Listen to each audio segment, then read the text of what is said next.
அப்படி ஒரு காமெடியன் அவர்கிட்ட வந்துட்டு நல்லா நான் பார்த்துட்டு காமெடியன் சாரி அவர் என்னை பார்த்துட்டாரு. இன்னும் முன்னர் படங்கள் என்னை பார்த்துருக்கலாம் ஒருவேளை சாரு. ஷூட்டிங் ஸ்பாட்ல அண்ணாத்த படத்த என்ன அவர் பார்க்குறாரு. அப்படின்னப்ப என்னுடைய உடல் மொழி, என்னுடைய இது எந்த அளவுக்கு இருக்குன்றத பார்த்துருப்பாரு ஓகே. ஆனா அப்படி விடுதலைன்ற படத்த நடிச்சதுக்கு அப்புறம் என்னைய பார்த்துட்டு, இது வேற ஒரு ஆக்டர பார்க்குற மாரி அந்த ஆக்டருக்கு அந்த படத்துல அந்த நடிச்ச அந்த குமரேசன பார்த்துட்டு, ஒரு குமரேசனா ஒரு மனசார என்ன வாழ்த்தணுமோ அப்படி வாழ்த்துனாரு.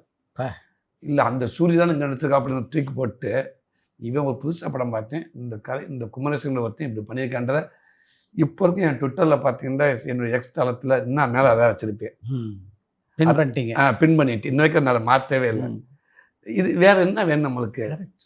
வேற என்ன உச்சப்பாராட்டு. எந்த இடத்துல இருந்தாலும் அந்த முதலுடைய பதிவு ஒரு எக்ஸ் தளத்த பார்க்குறப்ப நமக்கு நம்பிக்கை குடுத்துக்கிட்டே இருக்குது.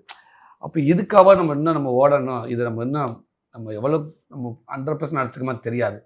ஆனா இப்படி வாழ்த்து வர்றப்ப, இந்த வாழ்த்துக்கு நம்ம உண்மையா இருக்கணும். உண்மையா உழைக்கணும்னு தோணுது. அது அவருக்கு மட்டும் இல்லைல்ல. அவர் சொல்றது நம்ம லைஃப் இல்ல. நம்ம தக்க வச்சுக்கிறேன்னு. அதுக்கு எனக்கு ஒரு பெரிய ஒரு வாழ்த்து, மிகப்பெரிய விருது. எனக்கு மட்டும் இல்ல. இன்னும் கூடுதலா அந்த படத்துல நடிச்ச வாழ்நாள் மறக்க முடியாத ஒரு பதிவு. உலக மேதை, உலக மருத்துவர், இசை மருத்துவர் சொல்லக்கூடிய இளையராஜா ஐயா, சாமி அவரு எழுதி, இசையமைச்சு உருவாக்குன ஒரு பாடல்ல ஒரு உருவமா நான் இருக்கிறதுங்கிறது பெரிய பாக்கியம். அது பெரிய வாய்ப்பு. இந்த எல்லாத்துக்கும் இப்படி ஒரு வாய்ப்பை கொடுத்துட்டு இன்னைக்கு வெற்றிமாறன் கொடுத்துருக்காரு நினைக்கிறப்ப என்னமோ தெரியல.